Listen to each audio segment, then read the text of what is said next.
Good evening, everyone. It is truly a privilege to see so many of you here tonight. I want you to know something before we begin. When I stand in front of a room like this, I'm not just speaking as a physician. I'm speaking as someone who has spent more than 4 decades sitting face to face with patients, listening to their stories, watching their struggles, and in many cases, helping them reclaim years of life they thought were already gone. My name is Dr. Antonio Miles. I've spent over 40 years in metabolic medicine and cardiovascular health. I've worked in hospitals, research centers, and private clinics across 3 continents. I've treated Olympic athletes, executives, grandparents, and people who simply wanted to live long enough to watch their grandchildren grow up. But tonight, I want to begin with a story. Because sometimes a single patient can teach you more than 1,000 textbooks.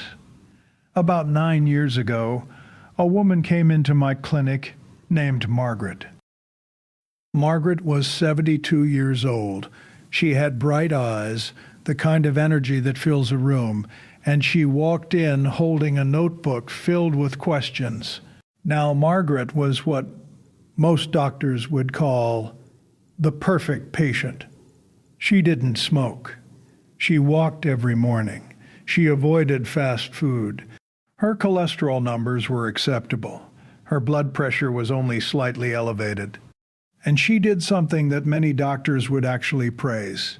Every single morning, she ate what she believed was the healthiest breakfast imaginable. A bowl of fruit, not just a little fruit, a large bowl of fruit, bananas, grapes, mango slices, sometimes pineapple, sometimes dried fruit sprinkled on top.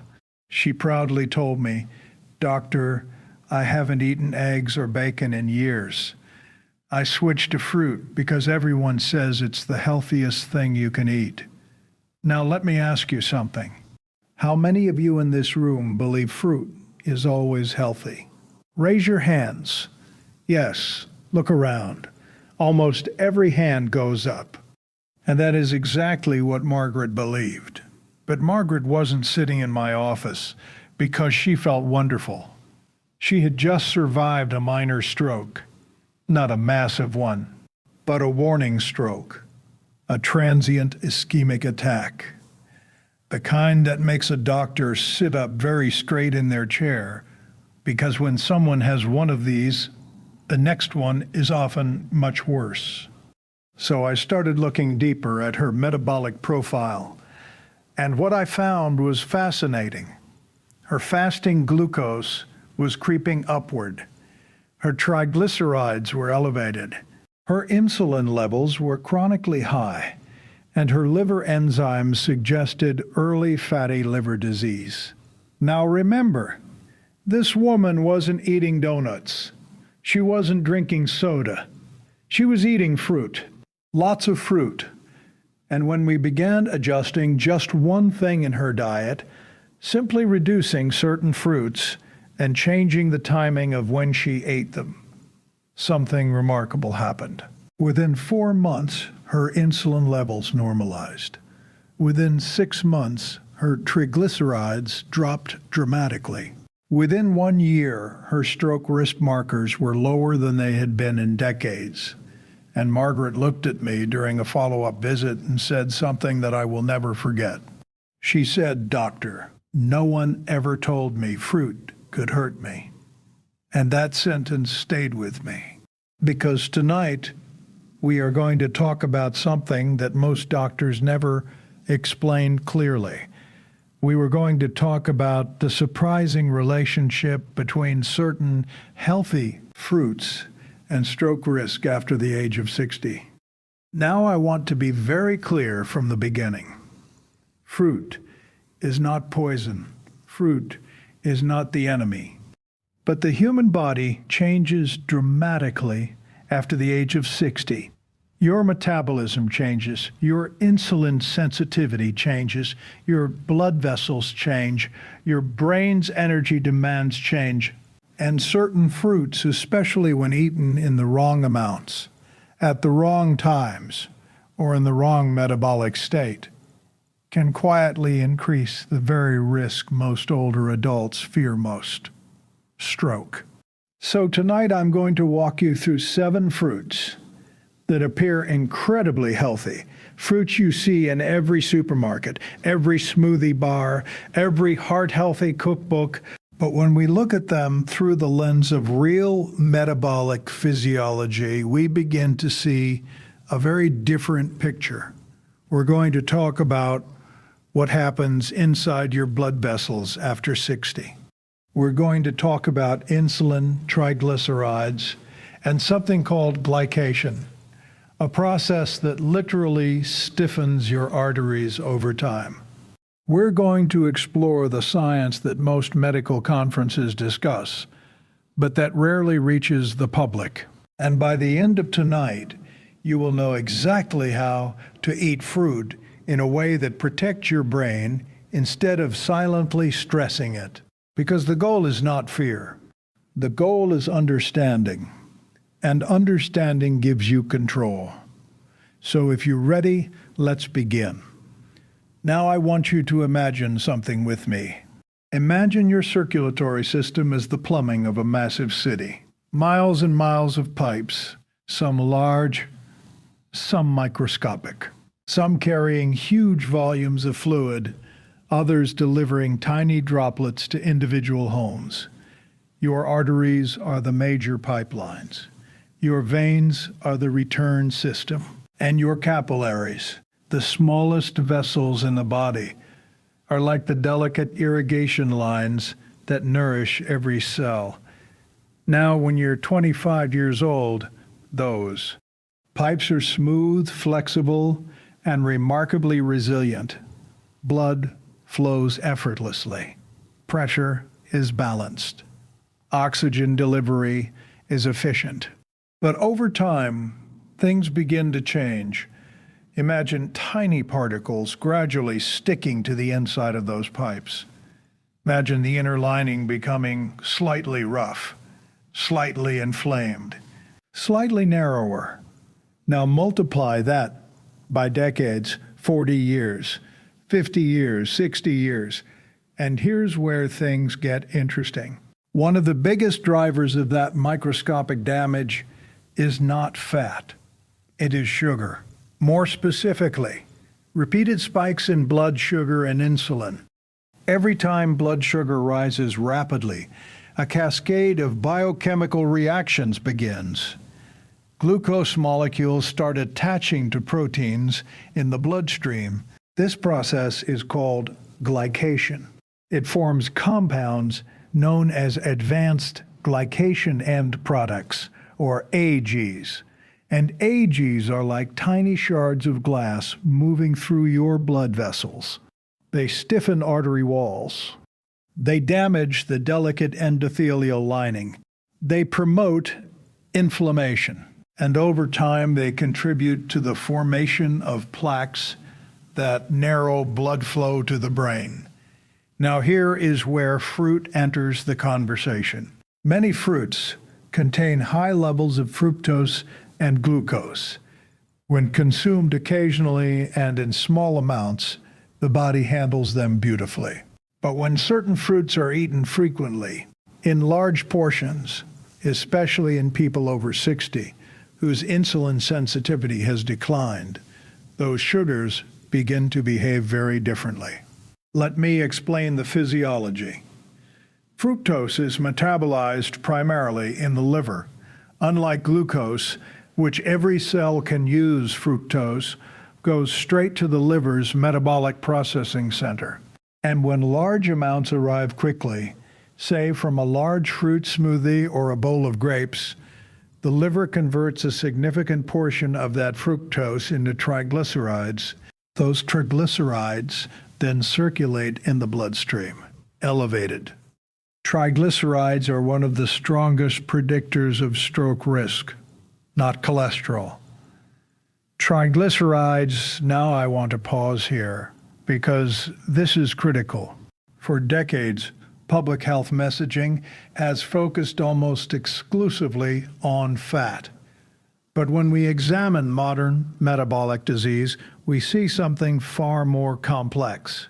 Chronic sugar overload, even from natural sources, can create the same vascular stress that people once blamed entirely on dietary fat. Now let's go deeper into the biological timeline. Imagine someone over 60 eating a large serving of very sweet fruit. Within the first 15 minutes, digestion begins in the small intestine. Sugars are absorbed rapidly into the bloodstream. Blood glucose begins rising. The pancreas senses this rise and releases insulin. Insulin's job is to move glucose out of the blood and into cells. But here's the challenge. As we age, many cells become less responsive to insulin. This condition is called insulin resistance. So the pancreas responds by releasing even more insulin. Now we have high glucose and high insulin circulating simultaneously. Within an hour, the liver begins converting excess fructose into fat molecules. Triglycerides increase. The bloodstream becomes slightly more viscous. Endothelial cells lining the arteries begin experiencing oxidative stress. If this process repeats daily, week after week, year after year, tiny areas of damage accumulate. Plaques begin forming. Blood vessels stiffen. And when plaques rupture or clots form, blood flow to part of the brain can suddenly stop. That is a stroke. Now, I want you to hear something very clearly. Fruit did not cause the stroke, but the metabolic environment created by chronic high sugar exposure, including certain fruits, can contribute to the conditions that make strokes more likely. So now let's talk about the fruits themselves. The first fruit I want to discuss is bananas. B. Bananas are beloved around the world. They are portable, affordable, and widely considered one of the healthiest snacks. But a large ripe banana can contain more than 14 grams of sugar, and the riper it becomes, the higher its glycemic impact. For someone under 40 with excellent insulin sensitivity, this is rarely an issue. But for someone over 60 with mild insulin resistance, a large banana can create a significant glucose spike, especially when eaten alone on an empty stomach. The second fruit is grapes. Now, grapes are fascinating. They contain beneficial antioxidants like resveratrol, but they are also extremely concentrated in sugar. A single cup of grapes can contain over 20 grams of sugar. And because grapes are small and easy to eat, people often consume far more than they realize. I have seen patients eat 2 or 3 cups in one sitting. That's essentially a sugar surge entering the bloodstream very rapidly. The third fruit is mango. Delicious, tropical, nutrient-rich, but also one of the highest sugar fruits commonly consumed. One mango can contain over 40 grams of sugar. For someone managing insulin resistance, that is metabolically significant. The fourth fruit is pineapple. Again, incredibly nutritious in many ways. But pineapple has one of the highest glycemic loads among fruits, meaning it raises blood glucose quickly. And rapid glucose spikes are exactly what aging blood vessels struggle with. The fifth fruit is watermelon. Now, people are often surprised by this. Watermelon tastes light and refreshing, but it has a very high glycemic index because the sugars are absorbed extremely quickly. For individuals with impaired glucose tolerance, large portions can produce sharp spikes. The sixth fruit is dried fruit. This one is particularly deceptive. When fruit is dried, water is removed, but sugar remains. So a small handful of raisins may contain the sugar equivalent of multiple grapes, dates, figs, dried mango, all extremely concentrated sources of sugar. The seventh fruit is fruit juice, and technically it's not even a fruit anymore, because when you remove the fiber and drink the sugar directly, the metabolic effect is much stronger. Orange juice, apple juice, grape juice, these behave in the body almost like liquid sugar. Now, I want to pause again, because this is the turning point of tonight's conversation. The real issue is not fruit. The issue is metabolic context. Your body after 60 is not the same body you had at 30. Insulin signaling changes. Muscle mass declines. Liver metabolism shifts. Your brain's blood supply becomes more sensitive to vascular stress. But here is the beautiful part. When we adjust the way fruit is eaten, the timing, the portion, the pairing with other foods, something remarkable happens. The body regains balance, blood sugar stabilizes, triglycerides fall, inflammation decreases, and the brain receives steady, reliable blood flow again. This is where myth-busting becomes important. One myth I hear constantly is that natural sugar doesn't count. Every time I hear that in clinic, I have to take a breath, because physiologically, sugar is sugar once it enters the bloodstream. Your pancreas does not care whether glucose came from candy or mango. The molecule is identical. Another myth is that fruit can be eaten in unlimited quantities because it contains vitamins. This is not only wrong, it is physiologically backwards. Yes, fruit contains vitamins, but vitamins do not cancel out excessive sugar load. A third myth is that fruit juice is healthier than whole fruit. In reality, removing fiber often makes the metabolic impact worse. Now, let me talk briefly about clinical evidence.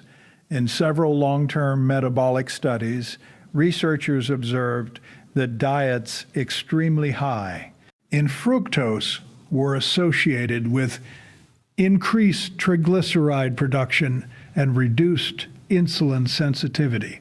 In my own clinic, I've seen hundreds of patients who believed they were eating perfectly healthy diets, often heavy in smoothies, fruit bowls, and juices, who were unknowingly driving their metabolic markers in the wrong direction. But once we corrected the pattern, the body responded quickly.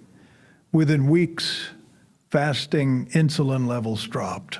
Within months, vascular markers improved. And in some cases, patients reversed pre-diabetic conditions entirely. Now let's move into something practical, because knowledge is powerful only when it becomes action. The protocol I typically recommend for patients over 60 is actually very simple. First, portion awareness. Fruit should be treated as a small side component of a meal, not the centerpiece. Second, timing matters.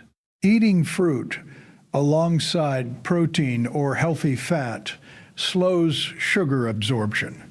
Third, prioritize lower sugar fruits.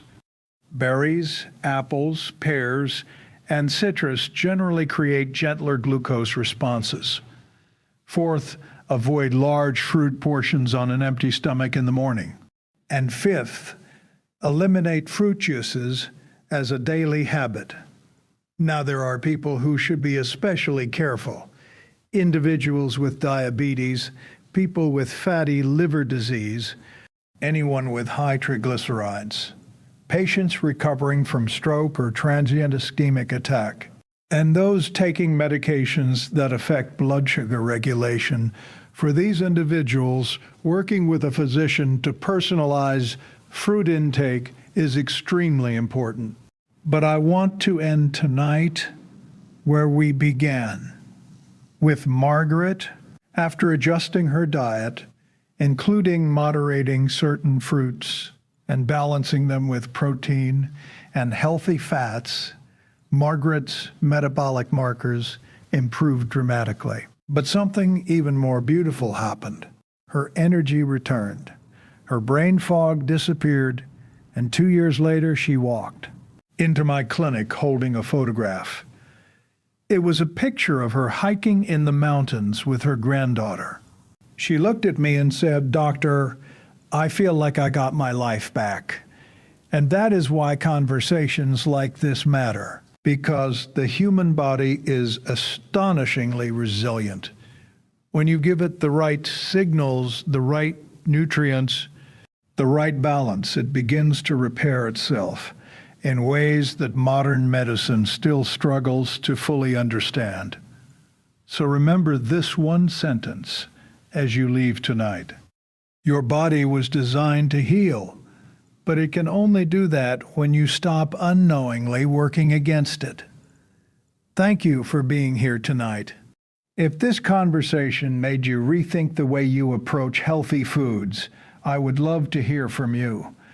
Tell me what surprised you most and what changes you might start making tomorrow.